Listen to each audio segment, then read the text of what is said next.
how, sorry. Good evening, ladies and gentlemen. Welcome to this time's edition of AMTOY Dialogue Series 1, Session 9, How to Keep the Family Business Thriving and Relevant in the MNC Era. This has been a contentious and a matter of great discussion of family run businesses and MNCs, and a never-ending one at that. Studies have shown that family businesses are far more successful than MNCs. 8 successful businesses in India are running for over a century. Numerous statistics have shown that family-run business longevity is far higher than MNCs.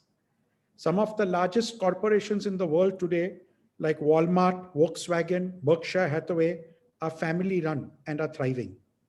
Closer to home, we have the big industrial houses of Tata's, Birla's, Reliance. In shipping lines, we have the 3 largest shipping lines are family-run, namely Maersk, MSC, and CMA. And very close to home in logistics, we have CKB, who are our guests today.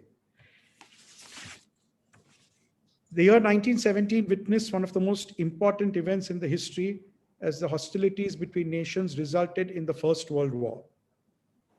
As the world was about to be immersed in one of the bloodiest conflicts of the century, in a corner of the globe, 2 entrepreneurs had set their sights on the future. Coming from a family of textile traders, the 2 brothers had a vision away from the traditional family business. This vision resulted in what we know today as Chinubai Kalidas and Brothers, established on 6th February 1917 in erstwhile Bombay. As time passed, they passed on the baton to the next generation. Having taken control of the business in the early 50s, they nurtured the same with a solid foundation upon which their sons, the 3rd generation, who are currently at the helm of affairs, could build on and take CKB to greater heights. It remains a family-owned but professionally run business for over a century. Today, we have Anand, Ashish, and Darshan with us to share their thoughts on this very relevant topic. Welcome, gentlemen, to AMTOY Dialogues. Thank you. Thank you, Rajesh. Thank you. So we shall plunge straight into it for our audiences who are much anxious to hear your views on this subject matter. So as I just mentioned, you are a 100-year-old company. And that's not an easy thing to do in family businesses with multiple brothers, cousins, and extended family being part of it. How have you managed to keep not only the business intact, but the family intact as well? It has been, many family businesses have split and have destroyed their legacy in the past. So Anand, would you like to take the first question and then we take it on from there? Yeah, we'll do it in this manner where, one of us will take it, the others, when they want to add, will add up into the same thing. So thanks, Xerxes. Firstly, thank you to AMTOY for having the CKB family here. It's indeed an honor to be here, and we'd be more than happy to share our experiences with everyone in AMTOY and beyond. I think, you used one word which actually, pinches me. You use the word cousins. We do not call ourselves cousins. We call ourselves brothers. That's the first thing. The first most important thing is we may be born to different fathers and different mothers, but we are brothers. Okay. How do we keep it intact beyond the business? A very simple way. There's a large amount of social interaction which we have as a family outside of the business. We celebrate birthdays together. We celebrate anniversaries together. We celebrate festivals together. And one of the most important, one thing which is a family tradition, at least since over 40 years, which I remember of it, is that every Diwali, the whole family, grandfather to grandchild, has to go on a vacation together. There are no excuses. There is nothing. The only excuse which was ever allowed was when the children were in the ICSE year and they could not come at that time. Other than that, there are no excuses. Everyone as a family goes together, spends a family holiday outside of business, where we do not talk business at all, okay, together for that 5 days. And that's been going on for over 40 years. That helps us stay together. That helps us be together. Eat in good times and in bad times, we stand by each other. That's the most important thing. And I think importantly, another thing which comes about out of that is that it makes the family one. People like our better halves, wives, children, everyone come together, they stay together, right? So they then interact in a different manner with everybody. And therefore that helps us, stay together. That's my this thing on saying how the family stays together outside of the business. Darshan, Ashish, if you all guys want to add something, please go ahead. Yes. Well, I mean, whatever Anand Bhai said, beyond that, I would also like to say that the culture and the principles which have been instilled into us by our forefathers, by our fathers, uncles, and our grandparents is something which has pulled us all along so far, and we hope we have instilled the same culture and ethos into our children, and that's what is visible as of now.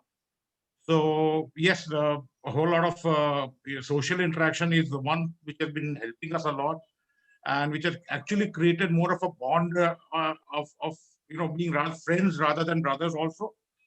So, and we are pretty much open and frank with each other on almost every subject. So yeah, that's what I wanted a little bit to add on that. If Ashish has anything, please go ahead. Surely. Thanks. So one more very important thing I think is the ladies in the family, wives, sisters, and all have also helped a lot. They also, have helped that we all stay together. There will be no issues amongst them, and that is one major factor which has helped us. Another thing we have as a tradition is that all three of us make it a point that we have lunch together. Whenever we are all in Bombay, we always have lunch together, come what may. We will wait, like if I am gone out and I'll be back at 3 o'clock, then everybody will wait and we have lunch together. And whatever then we discuss if there are any issues to be discussed. So it's like, it says the family which is together stays together. Very true. And brings together also. Brings together. Very, That's Very more important. that's very That's the important. best time, honestly, Xerxes, that is the best time you hit the nail on the head. That's the best time when people open up frankly and discuss things which sometimes you can be inhibited by, right? Yes. So yes, bring together as well. Just on a lighter note, Xerxes, right now, Ashish and me both are in a dry state, so let's not even talk about it. That's only in them. Good, good. And how do you keep the business intact so do you all diversify the roles so that you all don't step over each other, or we'll come to the decision making later, policy. I'm just talking of day-to-day running. So each one has their own area. Each one independently handles their own area within the overall business, right? So there are different companies within the business. There could be in the same company different areas of business. So each one has that area and each one independently handles that area. But it's yet that, as Ashish correctly said, we sit for lunch together for whatever that 15 minutes or 30 minutes. We'll discuss things which are in my area, his area, some other area, whatever, which we need to discuss with each other during that. And specifically, we also ensure that once a month at least, if not more, we, sit and have a family meeting, a brothers meeting kind of, where we just sit down for 2-3 hours. That's generally over an evening when we're having some drinks together, whatever, and chit chat on various things which otherwise we can't do within the office because of paucity of time. Okay, good, good. So that answers the question there. So now moving on to the business, you all have been first movers in many aspects. I think in 1997, you opened an office in one of my favorite locations, Mauritius. So I mean, people normally, it's known for beaches, it's known for lagoons, it's known for the food, but why Mauritius of all the places? Incidentally, Xerxes, I went for my honeymoon to Mauritius. Okay. Was that the reason? Not the reason. Well, 97, we opened Mauritius only because in 97, we actually started an NVOCC service and a service between India and Mauritius to begin with. Okay. Shipping Corporation used to run 2 vessels, Vishwa Kaumudi and Vishwa Nandini, on a fortnightly to a 21-day frequency between India and Mauritius. We had a very, very big customer who had a big factory in Mauritius, Indian-based company, and we used to move a large amount of cargo for them. And that's the time when before we even knew, we actually got into leasing and ownership of containers and started operating that service. to a point whereby on SCI vessels, we were loading more cargo ourselves than what SCI did. Wow. That's how we started. That's how Mauritius came about. Okay. It was incidental that I went there for my honeymoon, but Mauritius started because of that. So your office was in Port Louis?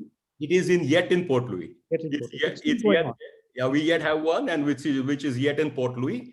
And then it also helped us. I mean, that service stopped, but it also helped because it is a tax haven which has a double taxation treaty with India as well. Correct. So then we continued over there because once that service stopped, we yet continued to stay in Mauritius as the overseas headquarters. Okay, great. Then you moved to even a bigger this thing. You were the first, I think, Indian-owned company to open an office in the United States. Yes. That I think has paid off rich dividends to you all over the years. It was a very, very big call you took at that time. What 1999. 1999, correct. Yeah. So how?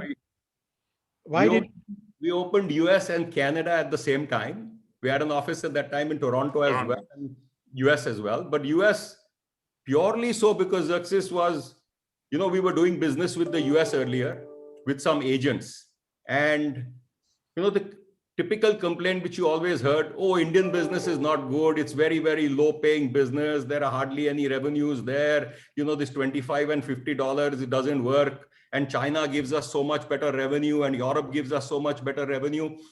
And then we started seeing at a point of time, and we were doing a fair amount of volume going into the US even then. Thousands of containers even then is what we were doing on an annual basis going into the US. And we started seeing that the service was not good. So we said going to another agent would have been the same situation moving from A to B. And we did move one agent or two agents before we ultimately took a decision in saying it's better we set up our own office, better we have our own people. At least we know how to control it and we know what to do. And coincidentally, at that point of time, while we were thinking about this, somebody who was earlier in India but had migrated to the US approached us in saying, do you have any need over here? He was from the shipping industry and had a background. So everything fell into place together. So we said, okay, let's just open our own office. It was a big risk, a big challenge. But yes, as you correctly said, it's paid off. It was hard work, real hard work, but it's paid off. Fortune favors the brave, rightly said. Thank you. Yeah. Good. And then you went to Africa, right? No. After that, we were in Canada and US. Then we had opened Germany for a point of time, and then unfortunately, we had one local partner there who expired, and then we said no, it's better not to continue with somebody unknown. So we had shut down, and we merged our operations into another company over there, who then continues to represent us. And now we moved into Africa because we said the next frontier.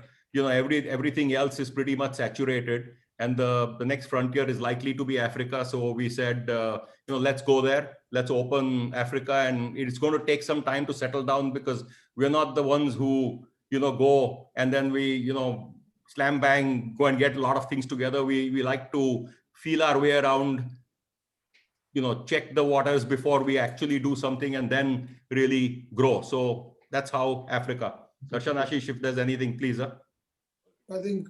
So, well, one point which I just wanted to make as far as both US and Africa is concerned is when you're dealing with agents, overseas agents, and servicing a customer, the difference which has made by opening our own office has been the Indian way of working and the Indian way of servicing the customer is much more, I would say, a personalized touch kind of a thing, whereby we don't look at whether a customer is a big or small customer. The service which we will be able to provide to each of these customers in Mauritius, in Africa, Kenya, or in the US, is what we'll provide to maybe one of our largest customers. So that's actually also helped, cultivate more relationships and more business. Presence to your this thing. True. Good. Ashish, anything you want to say? No, I think that's all. Thank you. Sorry, I'll just interrupt for a minute to the audience. Please put your question and answers in the Q&A section so that if you have anything after we finish our session, I can ask the panelists for their answers. Okay, so my next question is, I said I would come to that. How does decision making take place? Policy decisions. to expand to, for example, opening an office? Two of you may agree, one may disagree. Is it unanimous? Is it majority? Is it one person's call finally? How does it work? So it's a mixture of a lot of things, Axis. It's a mixture of joint decisions. It's a mixture of one person making a decision and the others, supporting it. But whatever way the decision is made, one thing is for certain: once a decision is made, it is everybody's decision. It is not my decision or Ashish's or Darshan's or Apurva's or anybody else's. It is everyone's decision. It's not that because I said it, it's working, or he said it, it's working. It's everyone's decision. Point number one. Point number two, as I said, in day-to-day operations, each one takes their own call in that area of business. We yet debate it and we yet discuss it. And each one has the right to tell the other, look, you made this decision, but this decision to my mind is not proper because of so-and-so reason. And we'll discuss it internally and we'll tell each other. But for the outside world, that decision is made. That decision will be, we will stick by it and we will support each other completely on it. So Okay, it sorry. goes by majority, or how does it go So finally? sometimes, more often than not, I would say it goes by majority. We try to make it unanimous. We threadbare have that discussion. We'll discuss it till the cows come home, if required. We try to do that, but if not, it goes by majority. And sometimes it goes on a gut feel just by one person as well. And we'll support it. It's not that just because, X1 has said this and therefore, we've not got majority, we won't do it. No, sorry, it's decided, we'll go ahead. No, great. That's superb. Okay, so my next question is my favorite. I always ask this in everyone. It's a repetition. Greatest triumph in your, greatest golden moment in your history of over 100 years? There are many. Many, I know. But what would be your... But no, I think very, very, very good question, Xerxes. I think from my perspective, I'll say two things, okay? The fact is that we as a family and as a company, and I have to acknowledge at this point of time, the great support which we have from our team, our people, our larger CKB family, as we call them, from there. If they were not there, we wouldn't have been here today talking to you. That's point one. Point two, the fact that we have, completed this century as a family and as the family staying together is a big, big triumph. But I would say another equally big or icing on the cake for us is there have been clients with this organization who have been there with over 70 years with the company. Okay, none of us have even lived that much in this world, but they've been there with the company for over 70 years. That I would say as the single largest, singular triumph that we have had in the history of the company. Ashish, Darshan, please add something. This is one of the things you already stole from me, which is the customers, long-standing customers. But Xerxes, also what made us so proud and it felt like a big triumph is when we saw you were a part of that celebration in Bombay when we had our 100 years celebration party. The turnout. We had a huge turnout. That's 1.1. But secondly, we saw customers, partners, agents fly down from all over the world, not within India, all over the world. Representation right from Turkey to Singapore to China to everywhere. I mean, to the US, as a matter of fact. So that kind of gave us a lot of, that was very satisfying. I would say gratifying. One of the triumphs you can say.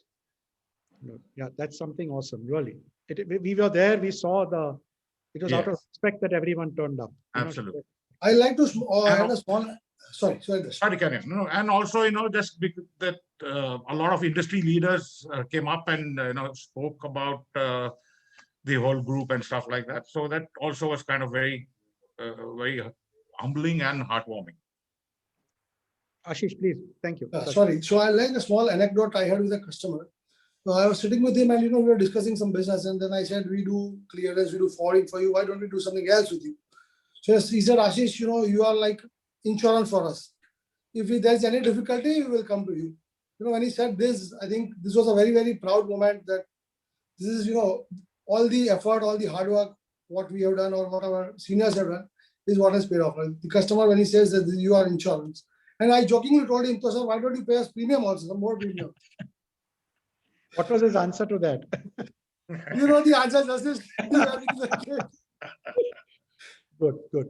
And I'm sure there must have been some very, very death-defying moments as well, where every great organization has had that one or two moments when everything seemed to be going south and down.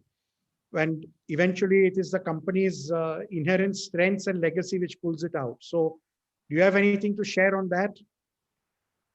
No, honestly, Xerxes, I don't think there's any. I mean, when you said a bad event or near death experience, or I don't know. I think there's nothing really which stands out, which says that this was a bad moment or a bad this thing. There are ups and downs in every business and in every company. Okay, those ups and downs we've surely had. Not that we haven't, but there's never been something which would say that we nearly had a death experience. I don't think there's anything like that. Darshan, Ashish, if you remember something, please say, but I don't think so. So can't think of anything. No. As Anand said, ups and downs are there, but I don't recollect any incident which was like a shocker and said, okay, hold on, where do we go from here? So nothing like that. It's been smooth sailing, more or less. God has been kind. Good. Touch wood. That's right. So my next question is that, so coming to the crux of the subject matter, that we have the big boys, freight forwarders in the world who dictate terms practically even today, century-old family firms. Some of them are MNCs now, and giants, real giants. Compared to that, with due respect, our sizes here are not very relevant or very, very coming even close to it. But yet, we have managed to hold our stead. We have managed, people like you have managed to keep your businesses thriving, relevant, have clients for over 70 years. I'm sure they must have been approached by the big boys, giving them all sorts of SOPs and credits, which you would never be able to afford. How do you how are you innovating? How are you holding your stead against these giants, the MNCs? How do you do it? So I think, the biggest thing is we accept and we acknowledge and we tell ourselves every day we are in the service industry. And what do we have to sell? We have to sell ourselves. We don't have a product to sell. We don't have something which is an innovation in terms of a product, and therefore we have what we can offer in terms of service to our customers. That's the most important thing. I think, we think and we put ourselves into the customer's shoes and say, what does he need? And we will ensure that we will do that and provide that to the customer. I'll give you a simple example. India liberalized under Manmohan Singh, the foreign minister, the finance minister in 1991, right? That's when we had liberalization. I think, for us as CKB, we also liberalized in 1991. That's the time when we actually started in saying, okay, we will go where the customer is. We started expanding, going into ICDs, places where we had never seen in our lives. But we said, okay, a customer is here, he's a big customer, he needs service from here. We will go there, we will start providing service there. In the early 90s, 94, 95, I can remember that very, very well. That's the first time CKB had EDI with a customer. We had EDI on a dial-up modem line, which we used to dial every evening at 7:30, transmit bill of lading, export bill of lading data. We had set up a whole autopilot system at the customer's end, okay, where we transmitted the data overnight. The documentation which needed to go to the bank was printed, kept ready, so that when the customer came in the morning, he just had to attach the papers and submit it to the bank, which otherwise was taking the customer anywhere between 4 to 5 days to submit, because once the bills of lading went from here, the bills of lading reached there by courier, then they started preparing the documentation, doing that. So to find a solution to that, we did EDI that was 26, 27 years back, as one of the these things. Another thing we did at that time also was, a customer came to me and came to us actually and said, everyone says that, things are unclear in shipping and sometimes this can happen, sometimes this cannot happen. What can you do to guarantee me something? And he gave me this thing in a challenge by saying, you need to, when I give you my export cargo for shipment, you need to issue me a boarding pass like an airline issues. So once I have got my boarding pass, I am always on the flight. The flight cannot go without me. So the ship cannot go without the container. That is what you have to guarantee me. and we started issuing a boarding pass. We actually have printed boarding passes, which we started issuing, and we started ensuring by doing whatever it took, by putting double drivers, triple drivers, by paying those, those days, paying extra to the port in, for VIA change, what we call VIA change today, or did all this at that time to ensure that the customer, once we gave him a boarding pass, that container was on that ship. By paying extra to the carrier, those days things were different. We could manage a lot of things. Today, different, but that's what we started doing then. So we innovate since that time. We actually look and hear the customer's needs, and that is which we base our whole service on. So you are flexible. You are flexible. Flexibility. We are professional, but we are absolutely flexible. We actually go to where what they need. Sit down with them, understand what they need, and then do it. So many things of this kind. It's like, and when you talk about MNCs, okay, MNCs, yes, they will compete with you, but they have such a rigid system. It's either their way or the highway, right? A lot of customers don't appreciate that. We try to adapt to what the customer needs. We have the highest number of, let's say, amendments to our own ERP system because the customer needs it in that manner, which no MNC does today, right? Correct. No, absolutely. They cannot do it also. Yeah. So we do it, and we have a whole, even though it's we have a whole team, just an EDP team just to take care of all these things so that we give the customer what they want. I think that's the mantra. Give the customer what they want. Yeah. And how do you deal with the mindless credit being offered in the market by the MNCs? So we don't. We are very clear about that. There are certain things, I'll tell you, till the late 90s, I mean 97, 98, till then, we didn't even give a single day's credit. Okay. To a lot of customers we didn't, but then we had to. But we don't give credit like what these MNCs can give. We say, listen, you want service, this is what we will give. This is what we can afford in terms of credit, and this is the max we are willing to stretch to and give. Beyond that, you're welcome to take your business elsewhere. We have seen when you say that, people will push you for credit, but they really don't take their business and go elsewhere. And they respect you then. They respect that. Yeah. Correct. People who are only looking for credit, those businesses are not really worth it, I would say. Absolutely right. Okay, so my next question is a contentious one, and our president is very passionate about this, so be careful what you reply. Is the president asking that, or are you asking that, Success? I'm asking for the president. Okay. No, my question is, I think I'd asked you this also once in a party, but years ago. At the right price, at the right terms, would you encash and leave so that your future generations don't ever have to worry about money or anything like that? Would you? Would you sell out? Sell out. Okay. Supposing you get an offer that would take care of your future gen, and you can give them trusts, and you can make sure that the future is secured, and you encash and you leave at the right time. It's a bonanza, like literally an offer too good to refuse. Would you do that? So it's not a very simple answer. I know it's a very contentious matter. It's not a very simple answer. And there is no straightforward answer to, it's not a simple yes and a no, okay? But I can only say this much, that I think all of us would surely consider something if it's a good offer, if it's the right offer. Okay. We'd be open to consider things, but it's not a simple yes and no answer. So they always say, don't be attached to your business to the point of, refusing. Yeah. You should be a little bit detached from your business. I think that is something which we have, and that is something which we realize that, there is only this much emotion that you can attach to that. And beyond the point, you have to actually say, you have to separate these two things out. True. Very true. Okay. So my last question before we throw it open is that, would you, any advice for the next gen? I know that, many of you, I know that Anand, your son's in the US, probably is not in the business as well. At least the last I heard, is pursuing a different vocation.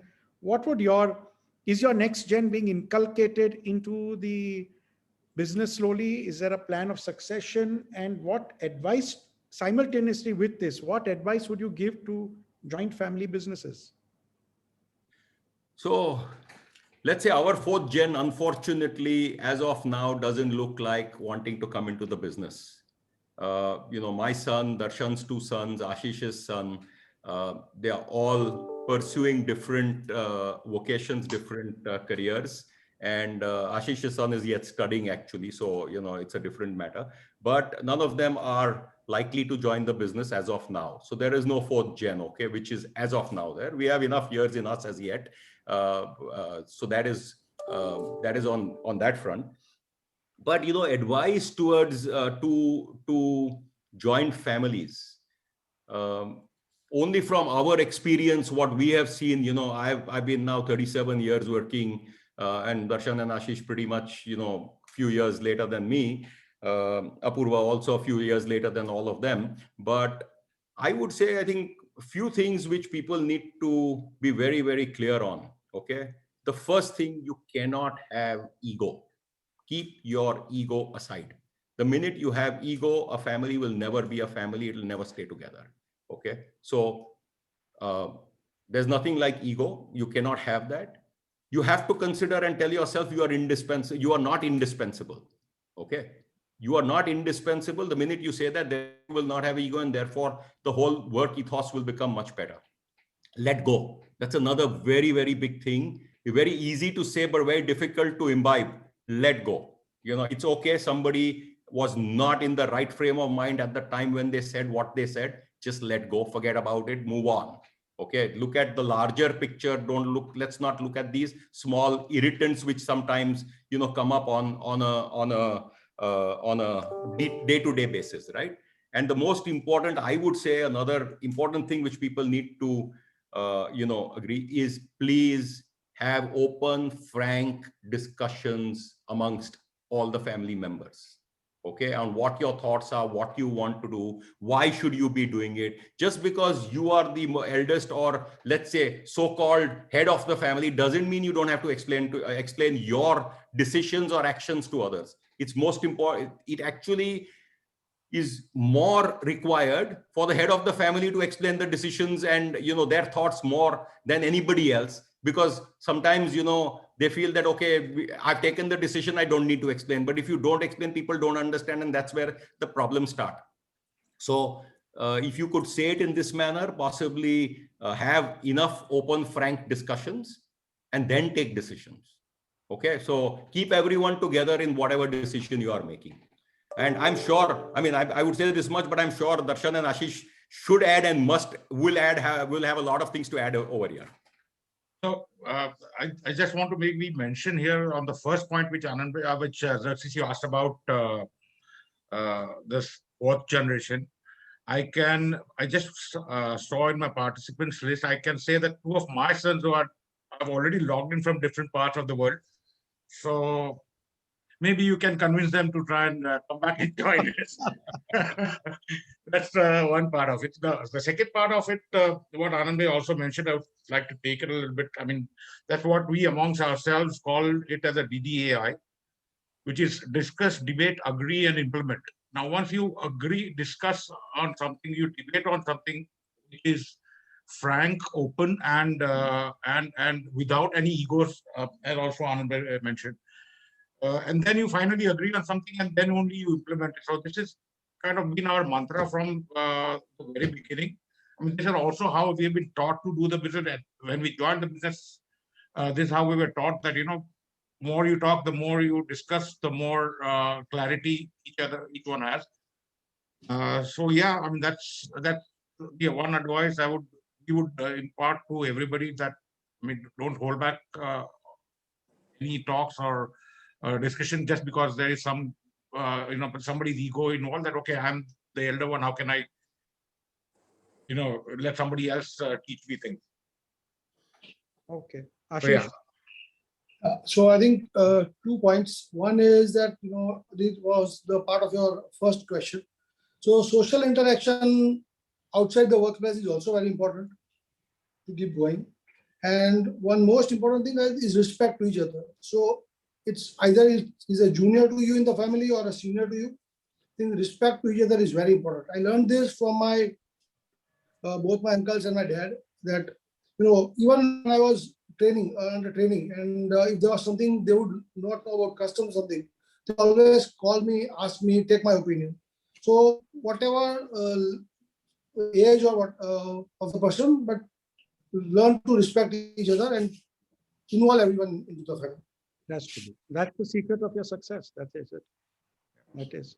But so, I mean, succession planning is really a key issue out here. But I think I hope that your children who are listening may have a change of heart after this.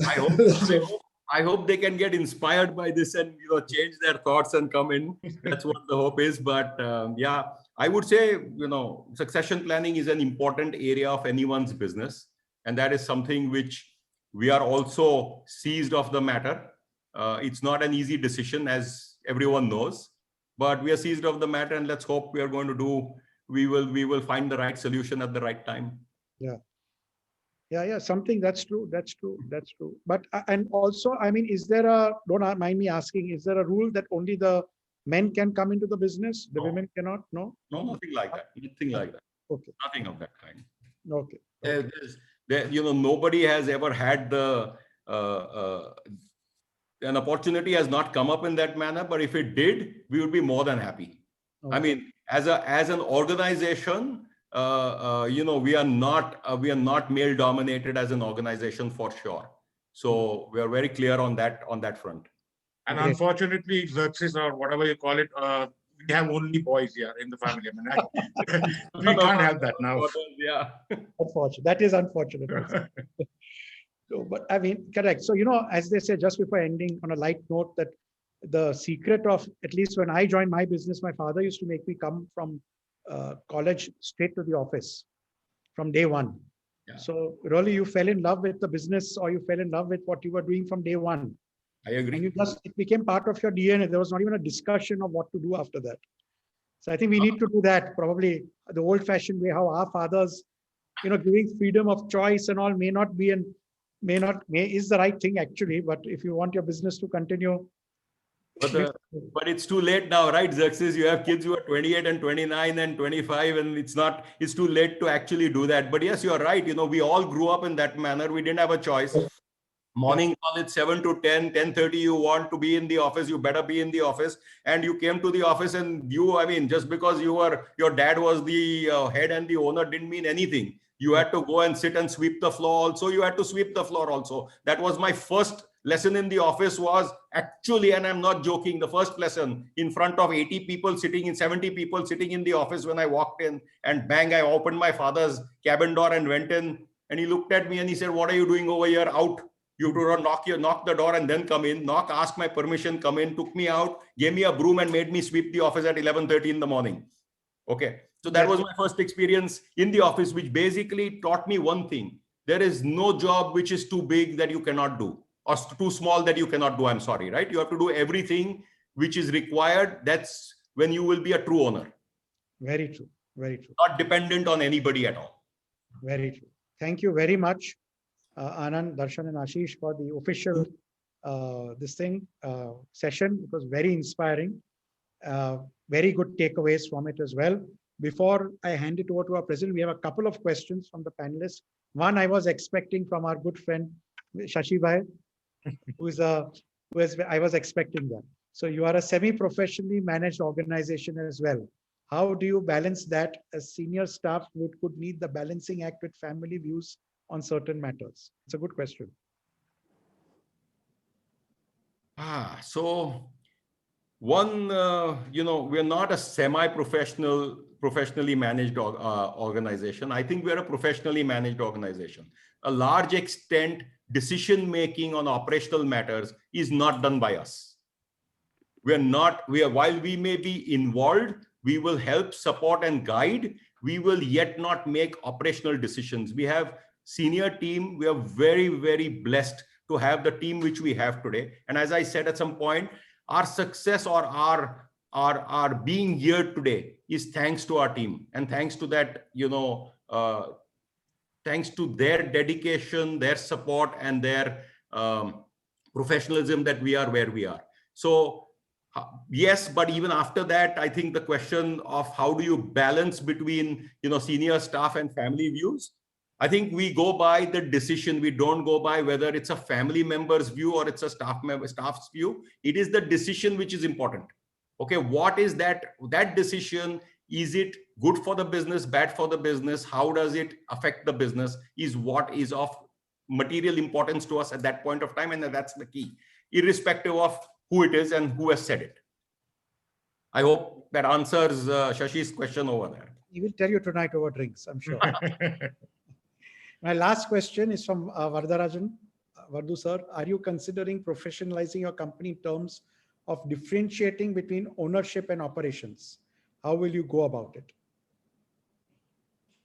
So, as I said just now only, I think partly I answered it in Shashi's question by saying that operations and ownership are separated already. We are really not involved in day-to-day operations at all. While we do sit in the office, yes, what Vardu means of completely professionalizing it, whereby we are not associated and not being in the business at all, just owning the business and having professionals run the business in all manners, that stage, yes, we can think about it. There was a point of time when we thought, what is it next for us, right? So what do we do? Do we grow? Do we expand? Do we get into a situation where we grow, and then ultimately that's the future for us, which means do what Vardu says. We only stay as owners. There are professionals who actually run the organization completely.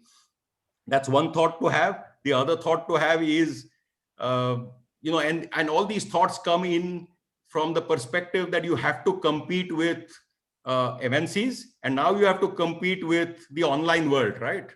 The complete different kind of yeah. So when we think about all that, you think sometimes, okay, grow to such a size by professionalizing it in such a manner that then nothing can bother you. Or sometimes you think, are we really in the right track? Should we downsize? Should we do this? Should we do that? All these thoughts come in. But I would, to answer Vardu's question, I would say, operationally, we are yet completely professionally managed. It's got nothing to do with the four of us. I'll say, though only three of us are here, but it's got nothing to do with us operationally. It's the team which handles all that, and the team makes those decisions. Policy matters, yes, we do get involved in even today. Excellent. Thank you very much. So take that one point of Anand forward is that we have offices all over India and all over the world.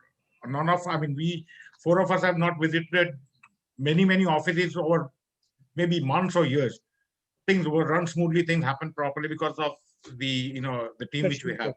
Yeah. Good. And you're empowering them. You're not absolutely. Undermining their authority by going there. Absolutely. Authority to them, and a lot of offices I haven't seen myself. Forget going there. I haven't ever seen them. We are in the same boat. Anyway, thank you so much. Thank you. Darshan, Ashish, invigorating session. Fantastic takeaways. I hope that our audience enjoyed it as much as we did. Over to our president to give his vote of thanks and to give his remarks as well.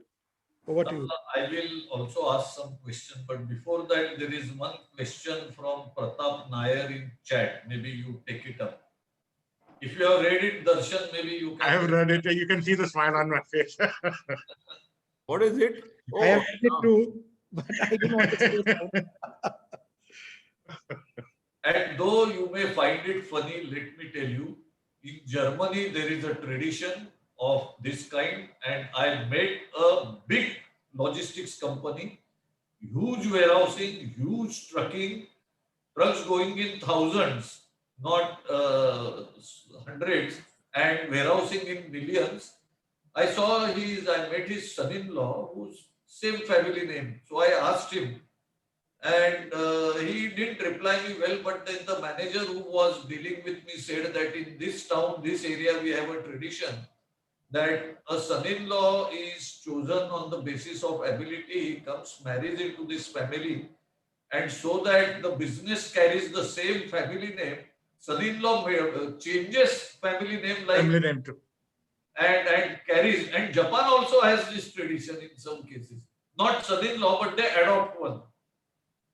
So maybe we find it little not in tune, but I am talking about today's Germany, it happens. Absolutely. No, Shantanu, you're right. We hear it when we travel the world and we see Yeah. these things in lots of other countries. But honestly, to answer Mr. Pratap Nair's question, I can only say one thing. In the same manner as we did not force our children into the business, and we gave them a choice on whatever they wanted to do, whether they wanted to come into the business or do something which interests them. In the same manner, we will not make a decision unless they ask us to, on where they want to get married and to whom do they want to get married, right? If they do choose a logistics company, we'll be more than happy, and I guess it'll be the biggest party of the day at that point of time if that happens. Okay, so the decision is theirs. If they do find somebody like that and that's what they want as their life partner, then we'll be more than happy. Anand and others, even if you force your children to do it, will they agree in today's day? Exactly. No, they That's won't. not going to be That is a right. good question. But to talk about it will be a challenge. Anyhow, before I thank and close, let me ask two questions of mine. I limit to two questions, though I have maybe 100 questions. One thing is, see, we are in this business as inheritors because of legacy and for livelihood. But equally, we say that ours is a thankless business. And yet we make it our lifetime profession. And what I find, at least amongst many of us who serve associations, we are extremely passionate about our business. So my question, and I want different answers from all three of you. What is it that you like about our business the best? There are 10 things you may like, but what is it that you like the best that keeps you continuing and continuing even when perhaps now your life needs, financial needs are fulfilled? All three of you, please answer. I'm going to start reverse order if you don't mind. Let Ashish go first. Okay. I think what I like most about the business is there's never a dull moment. It is always interesting, always challenging. And one more thing is that you get to learn a lot. I think I would know a lot about so many other industries, which I think being in any other industry, I would not get to know. So you get a lot of knowledge about other businesses and other industries also of how the world works. And that's from me. Darshan? Darshan? First of all, Shantanu, this is the only business we know. We don't know any other business. I mean, you put me in the shop to sell simple things, I won't be able to sell. This is the only business I've seen, I've known. We've tried maybe some different small things, but that's nothing much to talk about. And as what Ashish also said, that even today, the kind of joy which you get by maybe signing a contract, by everyday joy, like it's like that same joy which you were getting when I joined the business in '86. As a matter of fact, in December '85, next day of Anand Bhai's wedding is when I joined the business formally. But since then, it's the same joy which you get with every contact we sign or every problem we solve. It is this childlike inquisitiveness and curiosity is what has kept us going. And I think I can't do any other business than logistics. So yeah, I mean, this is start and end for us. I think Shantanu, you've used one word, which is, which for me is a very important thing in anything which I do, at least. Passion for what I'm doing. If I do it, I'll do it with passion. Otherwise, I will not do it. That's point one. So that passion keeps me going. The second thing is the success which you keep getting by the efforts which you make. Okay. And the happiness which you see in everyone else's, faces. That's what keeps me going as well today. So, there are a lot of things which one can say, small things on success. But I think if overall, at the end of the day, we are in a position to provide for, 350 plus families who are CKB families, that's a very big thing as far as I'm concerned, as well as the fact that the passion has not died as yet. Well, thanks. But sometimes I worry we are in an echo chamber because we all share similar views. Maybe you can add one more thing. This is the business which gives you dignity and fame and societal recognition. It has, right? Yes. And that is, Shantanu, if it had not given us dignity, fame, and recognition, we wouldn't have been here today being on an AMTOY Dialogues. So that says it all. Absolutely. I think next question I have is about 28,000 high net individuals of India in last maybe 5 years, could be 10 years, but recent past have left India to have something abroad. Now you had offices abroad. You have not had, you have offices abroad. And still none of you have migrated abroad to my knowledge is one question about foreign. And secondly, how do you manage sales in foreign offices? This is something I found very challenging. Operations people do, but how do you manage sales abroad? So these are two questions if you can.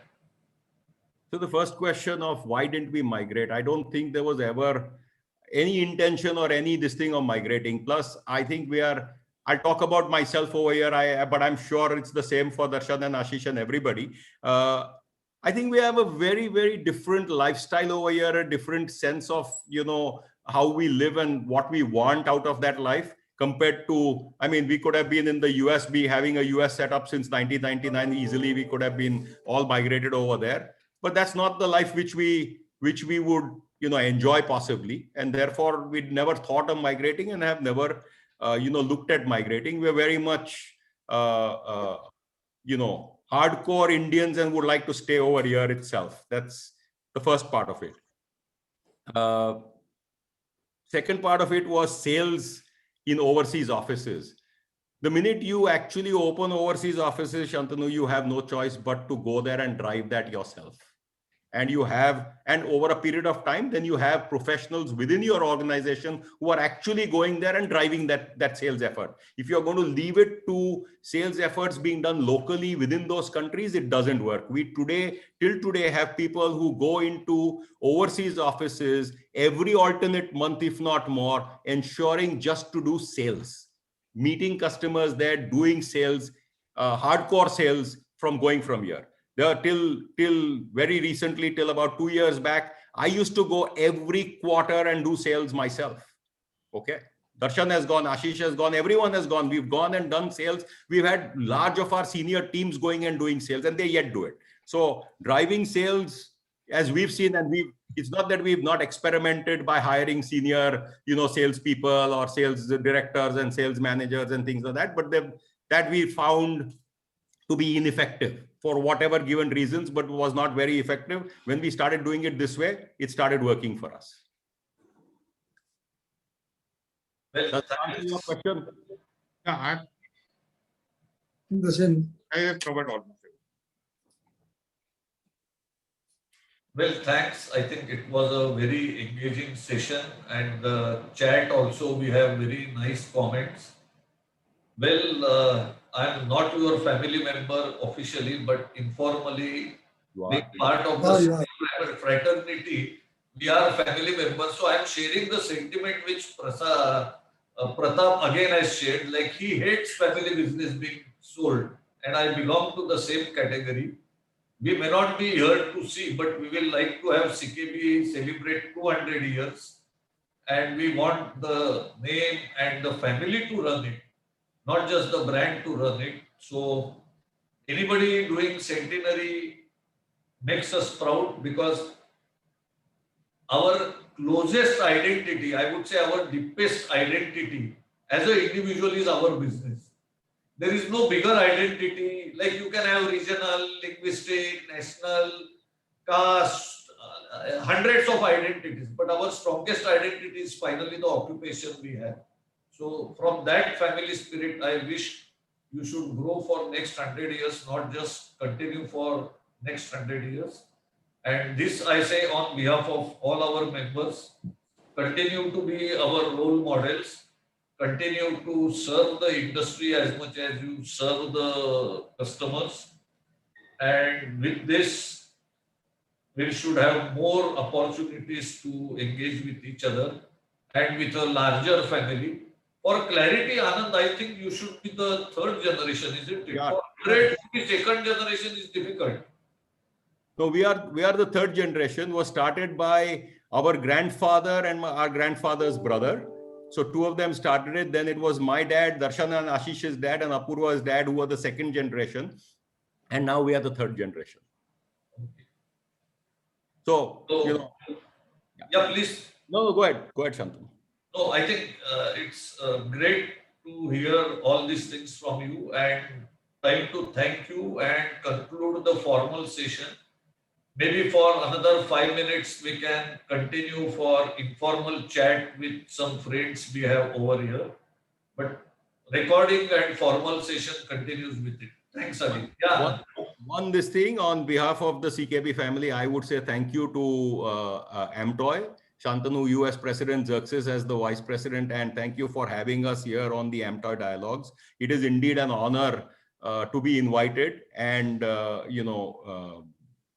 be able to give our experiences to our colleagues in the industry. And in whichever manner that any of us can help anyone on these matters, we are more than happy to do so. And our doors are always open. Thank you. Thank you for having us. Thank you. And thank you. Thank you. Thank you. Darshan was Just one small point. I would like to thank everybody on the chat, whoever has, kind of sent their wishes. Thank you very much. And just one thing for Mr. Pratap Naik, you will surely get an invite of the wedding. Yeah, thank you, sir. Thank you, Shantanu. Thank you, Thank you. Xerxes, for a Thank you, lovely, Joseph. Thank you, and sir. it was Thank you. really a pleasure. Thank you. Thank you.